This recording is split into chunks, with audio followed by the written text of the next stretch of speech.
Aroma Thyme Bistro presents Wine Thyme Live, hosted by the Hudson Valley's premier green certified entrepreneurs, Marcus and Jamie Guiliano. So grab a glass of your favorite vino, sit back, relax, and travel with them, sharing their passion discovering unique vineyards, outstanding wines, delicious food, and great adventure.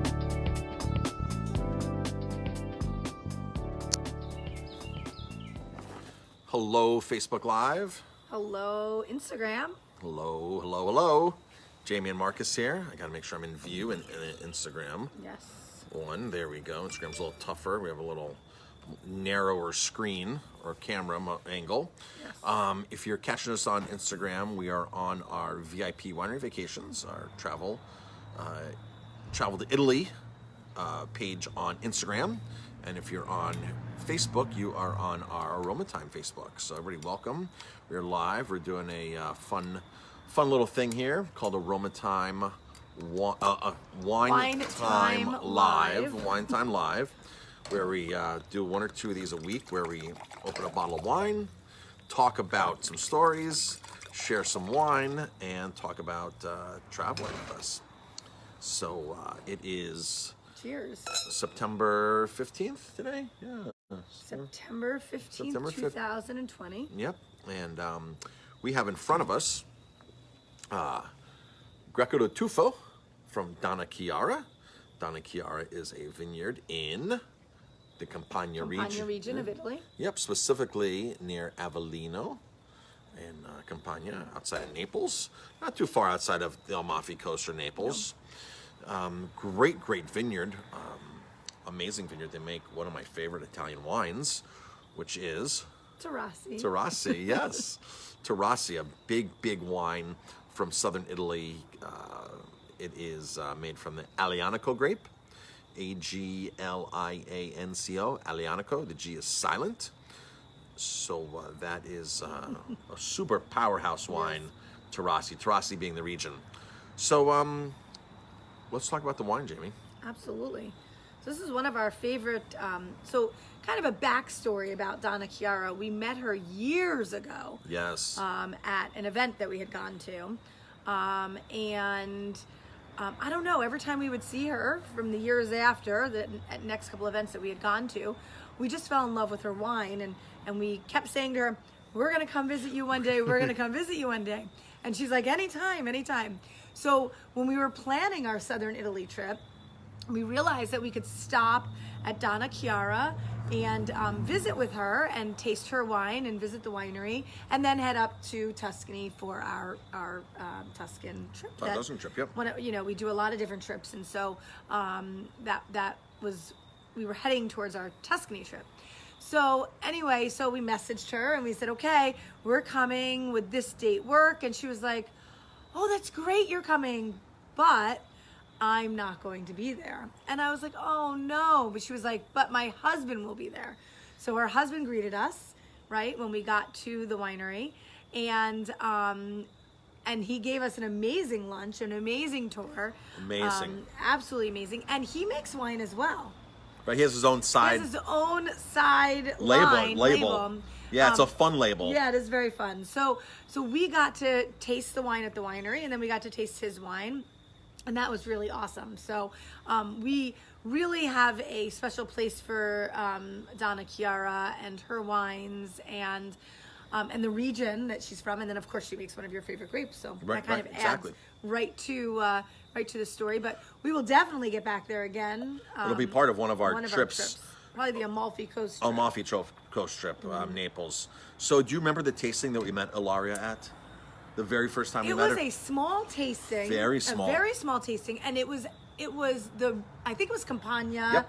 Campagna wines, right? It was a decade ago. Yep. A decade ago, we got one of these little invites to one of these small little wine tastings in New York City. And we decided to just go. And it was Campagna, the region, putting on their U.S., New York, trade tasting. Yeah. So the Campagna Association rounded up all these wineries, and Ilaria she speaks great English. You can't miss Ilaria in the room. Yes. Beautiful, beautiful woman. And so we were walking around tasting wines. We met her, and she was pregnant at the time. She was, yes. And we said, we'll come visit someday. Yeah. So we would see her at least once a year after that at all the tastings. And we'd say, we're going to come visit someday. We're going to come visit. And then, of course, she wasn't there, so that was kind of funny. But the winery itself is totally amazing Gorgeous. and gorgeous. And she's done a phenomenal job, and her husband's done a phenomenal job. Do you know who their consulting winemaker is? Is it Cottarella? Yep. Yeah. Riccardo Cottarella from Falesco Yes. is the consulting winemaker there. Riccardo Cottarella consults many, many wineries throughout Italy. And Donna Chiara is a Trebbiacari winner. So we saw her at the Trebbiacari tasting this year too. Yeah. In January, February, That's before right. COVID hit. We saw her. They tucked her away in the corner this year. Remember? That's right. Yep. And So, and we saw her a couple months before the winery, before we actually went to the winery, and we saw her a couple months after the winery. Yes. So we've seen her twice in the last year. Yes. And not at her winery. No, not at her. But here in New York. So the winery is located near a city called Avellino. Avellino is outside of Naples. It's maybe 45 minutes. Sometimes our timing's off because we really don't know where we start some days or end up some days. Because That's not because of the wine. Not because of the wine, just because we don't We're all over. When we yeah. travel by ourselves, we don't plan. And we go in hotels tonight, or a winery owner will say, I've got a room for you. We have a guest house, or Stay go to this here. hotel. So sometimes we never really know where we end up at night. And her Actually, that trip we realized that we should have gone to her first, and we know to reorganize that those wineries that we had gone to that day. Right, there was for a the next group trip. of 3 wineries that we went Yes. to in that region, And- and we started out near the on the Amalfi Coast Yes, that morning, yes. and then drove in, and then we went back towards the backwards, Amalfi Coast and then back backward again, and we're like, So- oh, we did that this. was silly.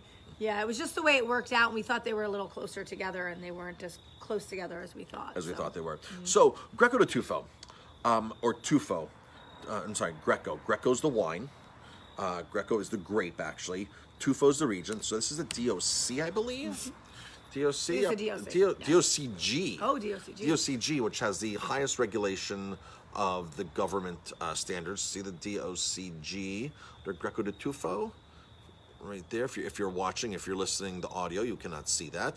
So Italian wines, they basically, like French wines, like Spanish wines, the government wants to hold up regulations of those regions. So, for example, you couldn't grow, Pinot Noir grows in the Champagne region, but you couldn't make a red Pinot Noir wine from Champagne and call it Champagne, because that's not what they do. That's not what they do. The specifications of Champagne, right. These are the specifications of Tufo, Greco de Tufo, which is the most famous area for Greco wine. So So there's a red and there's a white, right? The Greco grapes, I believe, yes. Yes, I believe there's a Greco Nero and then Greco the Greco Nero, yes. Bianco. Yes. Which sometimes has no correlation to the color of the wine. The color of the wine is based upon the skin contact after the crush. So, for example, Pinot Noir is one of the main varietals grown in Champagne. But there's no red Champagne. Right. It's pressed and the grape Well, skins there's are taken off. rosé. There is rosé, and the skins are left on for several hours, maybe overnight, 24 hours, whatever, to make that slight rosé color. So Greco is a 2,500-year-old grape, they think, brought from Greece, of course. There's a common theme throughout Italy that grapes somehow came from Greece and came over, especially in southern Italy because the proximity is so close. Donna Chiara Winery, I don't know how long they've been around. I think it's a second generation winery. I think 70s or 80s they started making wine, maybe late 80s, I'm not 100% sure. Southern Italy has a much newer history when it comes to the wine world. Or actually the wine making world, or their own labels, their own brands. A lot of stuff, when we talk about in Apulia, they would grow the grapes, crush the grapes, send the juice north or send the grapes north for blending. So none of them really ever had true wineries down there that they would make, bottle, and sell. So a lot of the vines are older, but the wineries are actually newer than a lot of the vines because of that reason. And Greco de Tufo, I'm not sure when the DOC actually became available for that. Italy has added in the past 20, 30 years new DOCs, new DOCGs, new classifications. And the South is the ones that have benefited from that. All these classifications popped up in the South because they started actually having a wine industry for bottling and selling and branding of their own. Let's see. So I like Greco de Tufo. If I were to drink Sauvignon Blanc, this is a perfect way to say, okay, Sauvignon Blanc drinker, let's try Greco de Tufo. It's dry, but it's minerally. Minerally, a little got citrus. It's definitely a very balanced, got a little bit nose of. I like that little zing that it has. That little citrusy zing. So for me, I would drink this if they didn't have a Sauvignon Blanc or if right. Not in New Zealand. New Zealand would be too grassy, grapefruity, yes. But a California Sauv Blanc, a French Sauv Blanc, definitely something that just has that beginning characteristics of that. Totally fit that bill. I don't know the retail price of that. I would assume it's around $15. We only have like 2 or 3 bottles in stock of that. We really haven't bought much of this particular wine from them. Her Terrassi is amazing. Sure. Amazing. So if you like big red wines, like try Terrassi. We'll do Terrassi tomorrow night. Ooh, that'd be a special treat. Terrassis are on the higher price side. They're like Barolos. We have Vinosia Terrassi here, which we've been to that vineyard. We've been to that vineyard. Great story at that vineyard too. That vineyard, basically, the family owns Gregorio, Fuida de San Gregorio, whatever that big winery is, and it's like an 8 million bottle winery. And one of the sons was like, "This is too large for me. I want to break off and do something that's more boutique-y, more hands-on." And he opened up a vineyard called Vinosia, and they make the tour there was great as well. Amazing. Really great as well. Wine was needed after this weekend. We had a very busy weekend. Very busy weekend. We had a couple people out, 3 people out. One person was on vacation, one person had food poisoning, and one person had pink eye. Yeah. And so I ended up in the kitchen cooking with our daughter yes. Courtney. She did a fabulous job. So we did very, very well, her and I in the kitchen.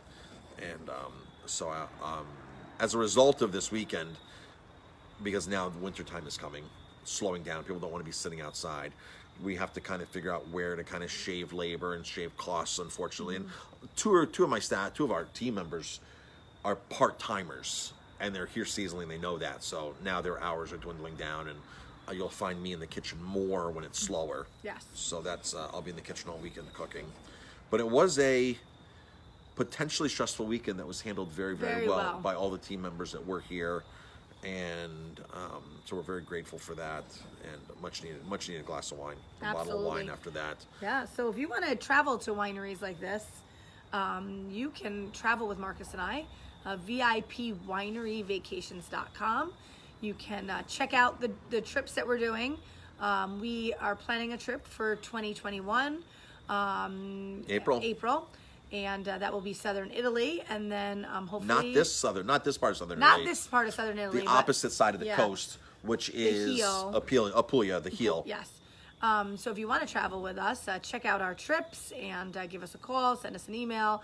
We'd love to have you travel with us. Travel and go to small little wineries like Donna Chiara, and taste wine right there with the owners, and be there with Marcus and I, and eat and drink and be merry and have a great time. So we'd love to have you join us on those trips. So our next trip in April is almost sold out. There's literally 2 spots left. We have dates coming up for November next. That will be launching soon. We plan on doing Sicily. We plan on doing Campagna. The challenge is, when we went to Italy last year, and it's a good thing we do this. This is part of what makes our trips our trips. We're on the trip, first of all. We're taking you to see Ilaria, Donna Chiara. We're taking you to see people that we have relationships with. We've built relationships with these people.